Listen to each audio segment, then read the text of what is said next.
A man burned a Quran in front of Stockholm's main mosque on Wednesday, according to a statement from authorities. Morocco condemned the act, which coincided with the start of the Muslim festival of Eid al-Adha. آج بڑی دکھ کے ساتھ یہ video بنانی پڑ رہی ہے اور میرا دل بہت غمگین ہے، اور صرف میرے نہیں بلکہ تمام عالم اسلام اس وقت دکھ میں ہے کہ سویڈن کے ایک بدبخت اور ملعون شخص نے قرآن پاک کی توہین کی، قرآن پاک کو جلایا گیا۔ یہ بے انتہا گھٹیا عمل ہے۔ اچھا کس طرح جلایا گیا؟ یہ نہیں کہ ایک بندہ کھڑے ہو کے مرکزی جامع مسجد کے سامنے قرآن پاک کو جلائے اور ہزاروں مسلمان اس کا منہ دیکھے، نہیں، بلکہ باقاعدہ حکومت نے اس بندے کو سیکیورٹی دی ہے، چاروں طرف پولیس کڑی ہے، بیچ میں اس بدبخت نے قرآن پاک کو جلایا۔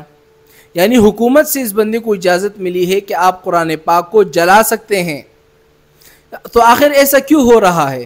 کیا یہودی اور انگریز مسلمانوں کے جذبات کے ساتھ کھیلنا چاہتے ہیں کہ ہر سال 2 سال کے بعد جو ہے مسلمانوں کے جذبات کو دیکھا جا رہا ہے کہ آخر ان کے اندر کتنی غیرت باقی ہے، کتنا جذبہ باقی ہے؟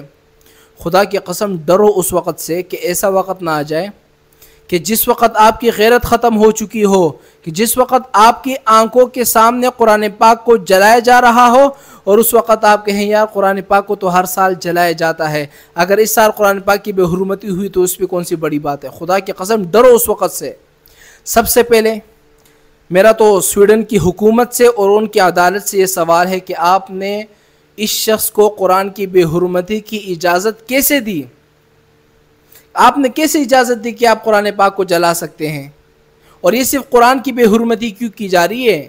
آپ سب لوگ مجھے ایمان سے کہیں، یقین سے کہیں کہ آپ نے آج تک دیکھا ہے کہ کوئی بندہ جو ہے تورات کی بے حرمتی کر رہا ہو، جو ہے وہ یہودیوں کی کتاب ہے، اور عیسائیوں کی جو کتاب ہے انجیل، اس کی کوئی بے حرمتی کر رہا ہو؟ بھائی میں بھی تو یہ کر سکتا ہوں نا کہ جا کر عیسائیوں کی جو کتاب ہے انجیل جا کر اس کو جلا دو، اس کی بے حرمتی کر دوں۔ میں بھی تو یہ کر سکتا ہوں نا، یہودیوں کی کتاب کو تورات کو اٹھا کر اس کو جلا دوں۔ لیکن نہیں، میرا ایمان ہے موسیٰ علیہ السلام بھی اللہ کے پیغمبر ہیں، عیسیٰ علیہ السلام بھی اللہ کے پیغمبر ہیں، اور ان عیسائی اور یہودیوں سے بھی میرا ایک سوال ہے کہ آپ کی کتاب میں تورات اور زبور میں یہ بات موجود نہیں ہے کہ آخر زمانے میں ایک نبی آئیں گے جن کا نام محمد رسول اللہ صلی اللہ علیہ وسلم ہوگا؟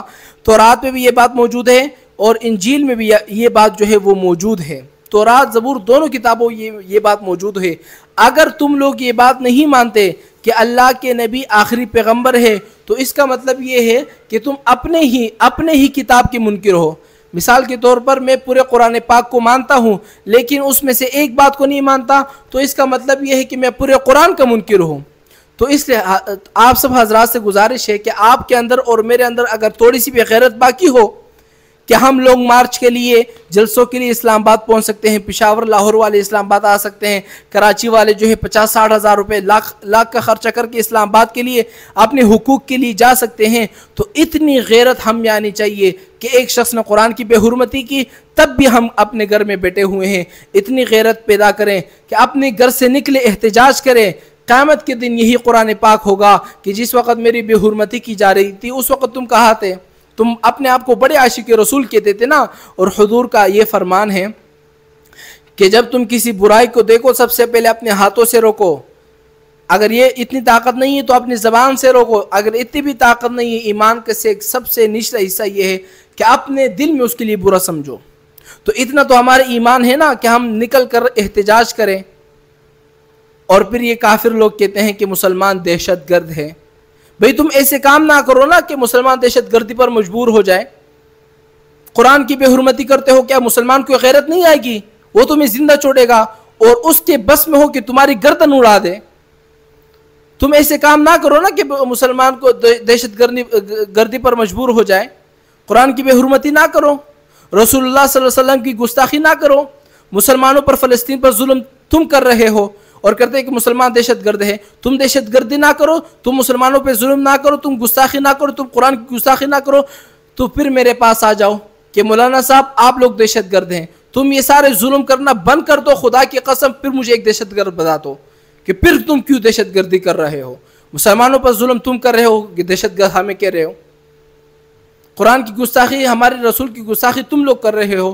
ابھی بھی آخری وقت ہے. میری حکومت سے بھی یہ درخواست ہے کہ اس بارے میں سخت سے سخت ایکشن لے اور صالح علماء کرام سے اور جتنے بھی چاہے اہل حدیث ہو. میری بات یاد رکھنا، یہ میرے کوئی ذاتی معاملہ نہیں ہے کہ صرف میں ہی قرآن کی دفاع کے لیے کھڑے ہو جاؤں، یا صرف دیوبندیوں نے جو ہے قرآن کا ٹیکہ لیا ہوا ہے کہ صرف وہ احتجاج کے لیے نکلیں گے، یا صرف اہل حدیث والوں نے قرآن کا ٹیکہ لیا ہوا ہے کہ صرف وہ احتجاج کے لیے نکلیں گے، یا بریلوی والوں نے یہ ٹیکہ لیا ہوا ہے کہ صرف وہ لوگ احتجاج کے لیے نکلیں گے. قرآن پاک ہم سب کی کتاب ہے، ہم سب کو اکٹھا ہونے پڑے گا. اختلاف اپنی جگہ پر ہے اور قرآن پاک کی بے حرمتی اپنی جگہ پر ہے. قرآن پاک ہم سب کی کتاب ہے. اگر آج ہم نہ نکلے نا، خدا کی قسم یہی قرآن پاک ہوگا قیامت کے دن سب کو پکڑے گا کہ تم تو کہتے کہ ہم بڑے عاشق رسول ہیں، جب مجھے جلایا جا رہا تھا اس وقت تم کیا کر رہے تھے، اس وقت کیوں گھروں میں بیٹھے ہوئے تھے. تو اتنا تو کر سکتے ہیں نا. اتنا تو ہم نہیں کر سکتے جا کے سویڈن میں اس آدمی کو پکڑ لیں اور اس کو سزا دیں، لیکن اتنا تو کر سکتے ہیں کہ اپنے گھروں کے باہر نکل کر احتجاج کریں، اور جتنا ہو سکے میری ویڈیو اتنا آگے شیئر کریں کہ غیر مسلموں تک یہ میری بات پہنچ جائے. وآخر دعوانا الحمدللہ رب العالمین.